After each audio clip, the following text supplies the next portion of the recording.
உரிமையை வென்ற சென்னால். ஆனால் முத்துநகர் மக்களாகிய எங்களுக்கு எங்களுடைய வயல் நிலங்களை பறிகொடுத்த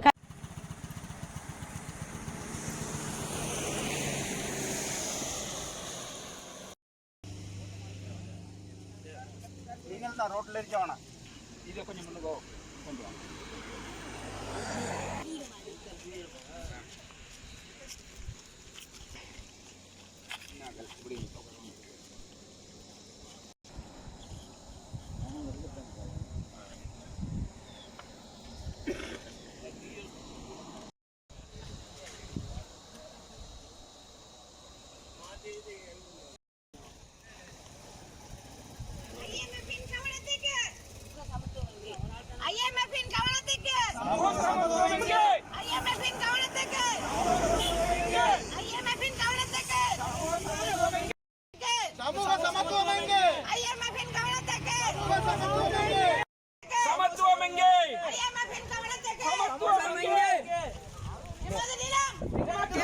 உரிமையை வென்ற சென்னால். ஆனால் முத்துநகர் மக்களாகிய எங்களுக்கு எங்களுடைய வயல் நிலங்களை பறிகொடுத்த கரிநாள். வாழ்வாதாரத்தை இழந்து வீதியில் நிற்கின்ற கரிநாளாக இன்றைய தினம் காணப்படுகின்றது. இலங்கையின் சர்வதேச நாணய நிதியம் IMF ஆசியாவிலேயே முதலாக இலங்கையில் தான் தன்னுடைய ஆளுகை அளவீட்டினை அது மேற்கொண்டது. ஆனால் இலங்கையில் இப்போது என்ன நடக்கின்றது? அதாவது முறையான ஆளுகை இல்லாவிட்டால் பொருளாதார வளர்ச்சி நிலைக்காது. பொருளாதார மேம்பாடு நாட்டின் முதுகெலும்பு என்று கூறுவார்கள். பொருளாதார பேச்சுவார்த்தைகள் தொடர்வதற்கு நாட்டின் சமூக மற்றும் அரசியல் சமநிலை அவசியம் என்று கூறப்படுகிறது. இந்த காலத்தில் சகல நிறைவேற்று அதிகாரமும் கொண்ட எத்தனையோ ஜனாதிபதிகளையும் நிர்வாக அதிகாரிகளையும் சந்தித்திருந்தோம். ஆனால் அவர்கள் யாருமே இந்த இடத்தை விட்டு நீங்கள் வெளியேறுங்கள் என்று எங்களுக்கு பணிக்கவே இல்லை. ஆனால் நடப்பு அரசாங்கம் எந்த விதமான, அதாவது குறிப்பாக சொல்ல போனால் மஹிந்த ராஜபக்ச அவர்களின் காலத்தில் நாங்கள் மானிய உதவிகள், விதை நெல் வேணுமா, உழவு வேணுமா, இவற்றையெல்லாம் பெற்று விவசாயம் செய்தே வந்தோம்.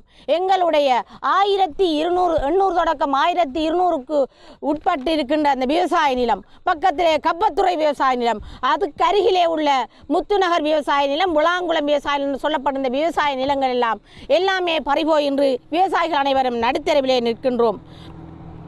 ஆனால் இன்றைய அரசாங்கம் என்ன செய்கிறது? கந்தளாயில் 11,500 ஏக்கரை விவசாயிகளுக்காக விடுவித்து அவர்களுக்கு உரிமையோடு கொடுத்திருக்கின்றது. ஆனால் முத்துநகரிலே பரம்பரையாக பூர்வீகமாக நாங்கள் விவசாயம் வயல் செய்து வந்த அந்த நிலத்தை பறித்து அபகரித்து நீண்டகால குத்தகைக்கு கொடுத்திருக்கின்றது. என்றாலும் எங்களுடைய நிலம் வெறும் தரிசு நிலமாகவே காணப்படுகின்றது. சோலார் மின் திட்டத்துக்காக கொடுக்கப்பட்டிருக்கிறது. ஆனால் இந்த NPP அரசாங்கம் தலையை தடவி கண்ணை பறித்து அவமானப்படுத்தி அட்டூழியம் செய்து அராஜகமான முறையிலங்களை எங்களுடைய பூர்வீக காணியிலிருந்து வெளியேற்றி இருக்கின்றது. இது மிகவும் கவலைக்குரிய விடயமாகும். இது தொடர்பாக எங்களுடைய NPP பிரதி அமைச்சர் அவர்களை, திருகோணமலை அருண் ஹேமச்சந்திரா அவர்களை நாங்கள் சந்தித்து எங்களை ஜனாதிபதி அவர்களிடம் கொண்டு செல்லுங்கள், எங்களுடைய நிலவரத்தை நாங்கள் அவர்களுக்கு புரிய வைக்கின்ற பொழுது எங்களுடைய விவசாய நிலம் விடுவித்து தரப்படும் என்று நாங்கள் காலில் விழாத குறையாக கெஞ்சி இருந்த பொழுது அவரால் எங்களுக்கு கூறப்பட்ட விடயம்தான், ஜனாதிபதி நான் என்ன சொல்லுவேனோ அதைத்தான் ஜனாதிபதியும் கூறுவார், ஜனாதிபதி எதை சொல்வாரோ அதைத்தான் நானும் சொல்லுவேன் என்று அவர் எங்களுக்கு தடையாகத்தான் இருக்கிறார் என்றுதான் நாங்கள் இப்போது கருதுகின்றோம். ஏனெனில் அவர் இதுக்கு பிறகு ஜனாதிபதியை சந்திக்கிறால் கூட எங்களுக்கு ஜனாதிபதி அவர்களை சந்தித்தால் மட்டுமே போதுமானது. எங்களுடைய நிலத்தை அவர் விடுத்து தருவார், நல்லொரு அரசாங்கம் என்று நம்புகின்றோம். அதே வேளை எங்களுடைய பாரம்பரிய விவசாய நிலம் எங்களுக்கு வேண்டும். அதுபோல இதனை அவர்கள் கவனத்தில் கொள்ள வேண்டாமா? பெரும்பான்மை இனத்தினருக்கு கொடுக்கப்படுகின்ற அதே உரிமை சிறுபான்மையினருக்கும் இங்கே தரப்பட வேண்டும். IMF அதிகாரிகளே, நீங்கள் எங்கே இருக்கின்றீர்கள்? உங்களால் கூறப்பட்ட சமநிலை சமத்துவம் எங்கே? இன மத நல்லிணக்கங்கள் எங்கே? நாங்கள் இன்று வீதியிலே இந்த மக்களுக்காக 352 விவசாய குடும்பங்கள் என்றால் 5000க்கும் மேற்பட்ட பயனாளிகள் இங்கே பாதிக்கப்பட்டு கொண்டு இருக்கின்றார்கள். எங்களை சமூக நிலை தன்மை உள்ளது என்று சமூக வேறுபாட்டோடு தான் இந்த அரசு முன்னே அரசுகளை விட ஏமாற்று நாடகத்தன்மையோடு பாசிசமாக நடாத்தி கொண்டிருக்கிறது. ஜனநாயக முறைப்படி பல வழிகளில் நாங்கள் எங்களுடைய உரிமையை சொன்னோம். யாருமே அதற்கான ஒரு முடிவினை எங்களுக்கு சரியான ஒரு தீர்வை தந்தபாடு இல்லை. கஷ்டத்தில் உள்ள இலங்கை நாட்டை காப்பாற்றுவது போல கண்ணீரோடு மட்டும் வாழும் முத்துநகரின் மக்களின் வாழ்க்கையையும் IMF நீங்கள் காப்பாற்றுங்கள், உங்கள் உதவியை நாடி இருக்கின்றோம்.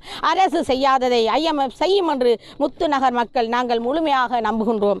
குரல் கொடுக்கும் உங்களின் நேர்மை எமக்கு பிடித்திருக்கின்றது.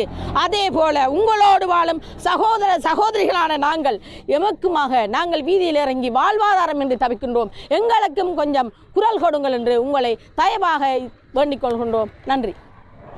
இன்று மே தினம் கொண்டாடுவதை விட்டு நாங்கள் எங்கள் விவசாயியாகிய நாங்கள் முத்துநகர் மக்கள் அனைவரும் கரிநாளாக கொண்டாடுவதற்கான தினத்தை இந்நாளில் கொண்டாடி கொண்டிருக்கிறோம். காரணம், எங்கள் 352 விவசாயிகளும் விவசாய நிலங்களை இழந்து இன்று வரைக்கும் இவ்வித உத்தரவாதமும் இல்லாமல் நாங்கள் தத்தளித்து கொண்டு நிற்கின்றோம்.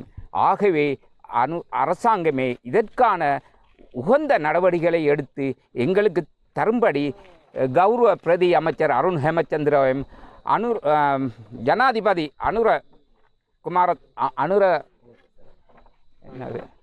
அவர்களையும் கேட்பதோடு IMFம் எங்களுக்கு உதவி செய்து இந்த நிலத்தை எங்களுக்கு பெற்று தரும்படியும், ஆகவே 1000 ஏக்கர் காணி நிலத்தை அபகரித்து இதுவரைக்கும் 300 ஏக்கரில் சோலார் பனல் அடித்திருக்கிறார்கள். மிகுதி காணி வேலி அடைத்து ஒன்றும் செய்யாத தரிசி நிலமாக இருக்கின்றது.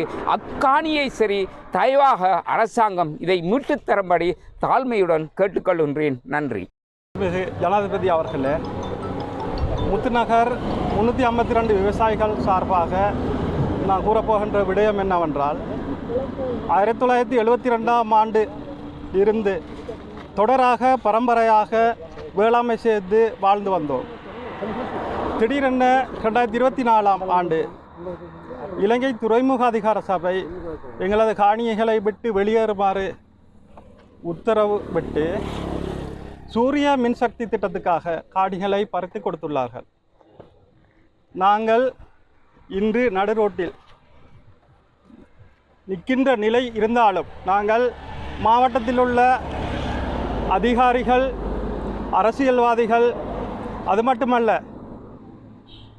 ஜனாதிபதி செயலகத்துக்கும் 2 தடவை சென்றிருந்தோம், பிரதமர் காரியாலயத்துக்கும் 2 தரம் சென்றிருந்தோம்.